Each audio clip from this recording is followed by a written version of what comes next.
嗨，我是果果。今天印度甲亢哥带我们要深入探讨印度当前面对美国贸易施压时展现的强硬态度，从经济现实到外交策略，再到社会心理，这种极具煽动性民主主义色彩浓厚的政治咆哮体背后隐藏着怎样的深层逻辑？让我们一起来看视频，请看视频。Ladies and gentlemen, it is time for the nation to really come on together because it is now Donald Trump versus India. Donald Trump is foolishly, continuously, and desperately announcing a trade war day after day. He keeps escalating it. And he's just announced about an hour back about total of cumulatively 50% tariffs on India. That's 25% that was already there. And additional 25% because we are buying oil from Russia. So reciprocal and additional 50% MAGA Donald Trump tariffs for India. And we say tonight to Donald Trump, bring it on. Bring it on, ladies and gentlemen. And that's been our response.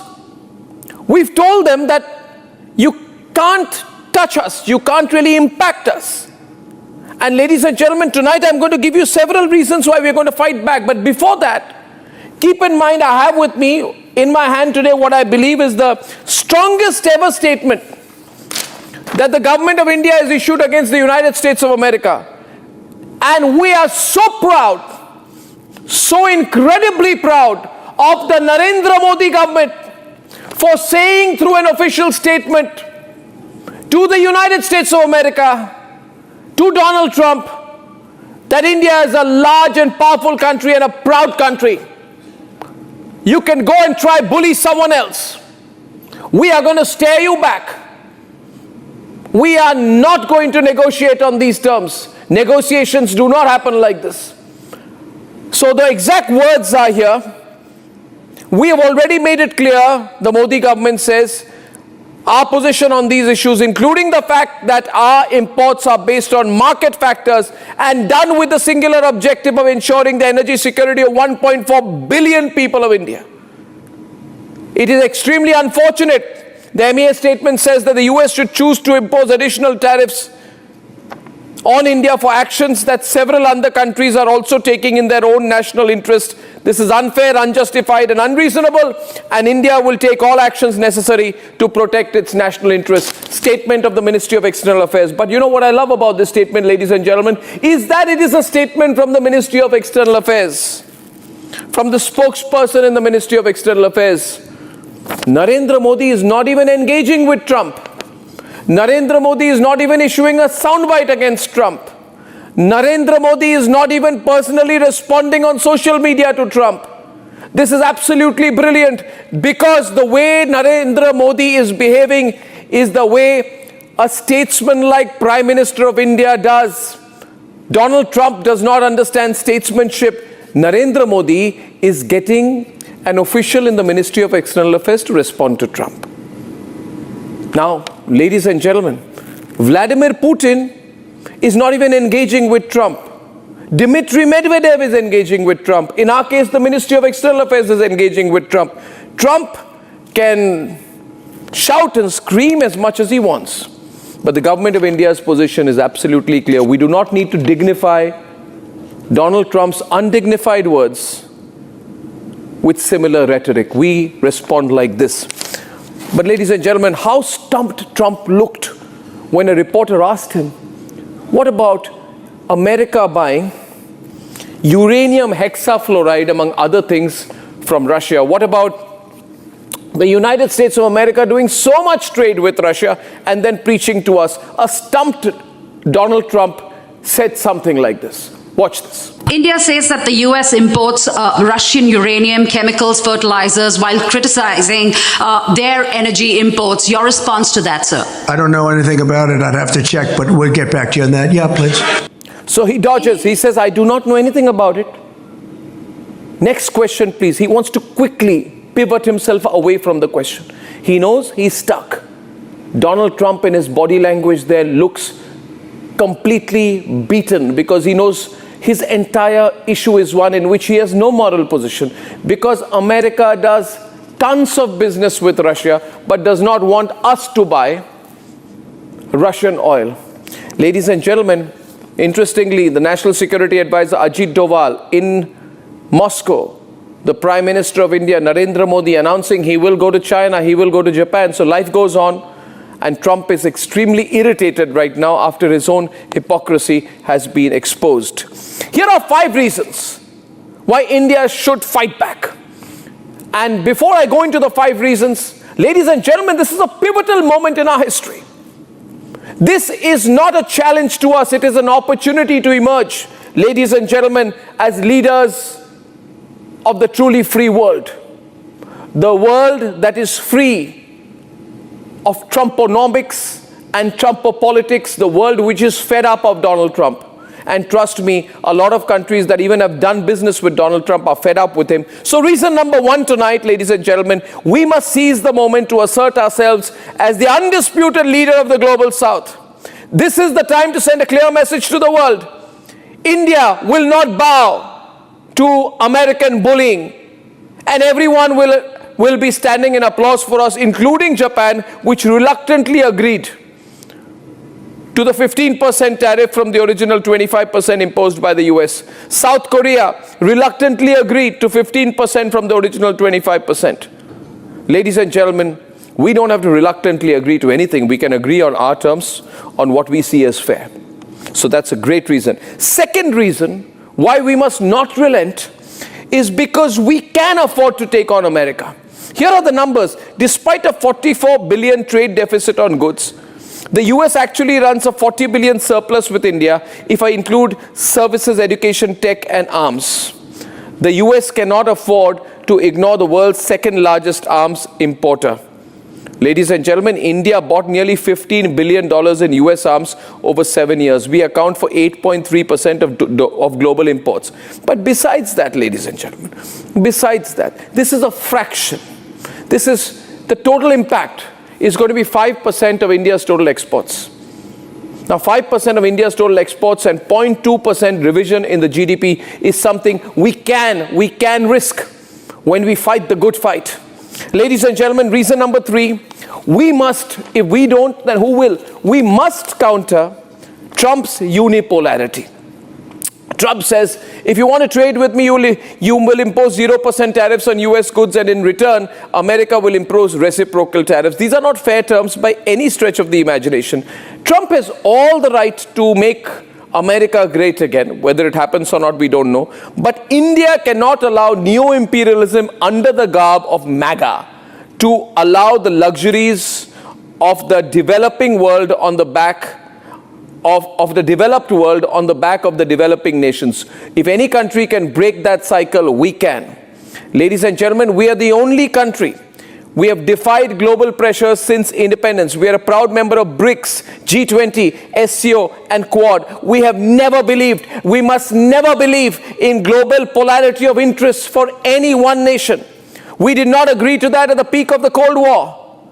Now we have to ensure independent multipolarity, because Trump has stretched himself too far, ladies and gentlemen. And the other big reason why we must not relent, in fact, this is about protecting simply and only our national interest. We have national interests. Trump wants to protect the interests of American farmers, but Narendra Modi has to protect the interests of Indian farmers. The farmers' interest is paramount. Trump wants us to be forced into a situation where we import huge amounts of genetically modified crops. This will have an impact not just on our farmers, but on our country's health. We cannot allow GMO tsunamis in India. We must not allow it. We must not compromise on issues like non-vegetarian milk and beef. These are not just matters of food safety.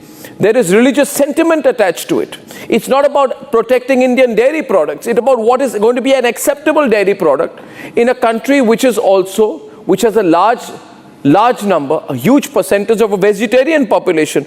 This is the reason, the precise reason, why the US has kept a large share of Indian goods like pharma exempt. Trump knows at some level, he knows that Narendra Modi is not going to give in.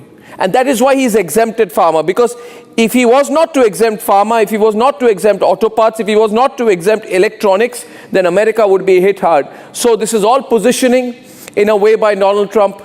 He has exempted categories which he knows if he does not exempt, America is going to suffer. So we must protect national interest, and there's nobody better equipped than Narendra Modi to do that. The next point is that we have been preparing for this. This is not a crisis situation for the country. So never believe anyone who tells you this is a crisis, our GDP is going to collapse, our Indian economy will be ruined, markets will tank. No, it did not happen during the pandemic. During the pandemic, people said, the same circuit said there is going to be an economic collapse in India, but NSO data showed that the Indian economy actually rebounded with a 20.1% growth on April-June 2021. We have anticipated external pressure. That's why we have been focusing on PLI, Make in India, and we are the biggest consumption market. So we have huge boosters for Indian consumption. We must not panic. 视频看完了，印度甲亢哥在视频里面的发言慷慨激昂，我们来分析一下。数据武器化，选择性引用贸易数据，如 5% 的出口影响可承受，淡化关税冲击，回避印度制药、纺织业受 50% 关税重创的现实，将莫迪不直接回应特朗普的行为包装为政治加风范，实则回避领导人直接冲突的风险。受害者以强者双重身份当面控诉美国霸凌，如豁免药品关税是政治算计，一面宣称印度已准备好援引2021年 GDP 反弹 20.1% 佐证抗压能力，激发民众悲情自豪感，国内动员效果，危机转化以民族共识，将经济威胁转化为身份政治，把贸易冲突上升为文明尊严问题，如转基因作物，危害健康，乳制品触及宗教情感，绑定农民利益，以传统文化认同，呼应莫迪政府印度制造 2.0 战略，将关税压力转化为产业升级契机，如 PLR 计划，推动光伏、纺织本土化，利用反美情绪巩固政权。民调显示 89% 的民众支持对美强硬。演讲中，金砖国家、上合组织等词汇强化多极世界领导者人设，契合印度国防部长美国无法阻挡印度崛起的宣言。演讲强调内需市场庞大，说着对美出口依赖仅 18%， 却未提城市消费疲软。2025年 Q2 私人消费增长 7.2%， 低于投资增速 9.4%。 中产阶级购买力受通胀侵蚀，纺织业面临 50% 关税，紧急重启 PLI 补贴，仍难补竞争力缺口。苹果已将 iPhone 产能转至越南，产业链撤离加速，去美元化的理想化叙事。演讲鼓吹卢比卢布结算，但现实中印度卢比8月贬值 1.2%， 外汇储备不足，自称本币国际化，潜在风险。亢奋话语下的危机，低估美国制裁升级可能。特朗普已威胁追加 100% 的俄油惩罚性关税，若触发将重创印度190亿美元转口利润，民生代价转嫁。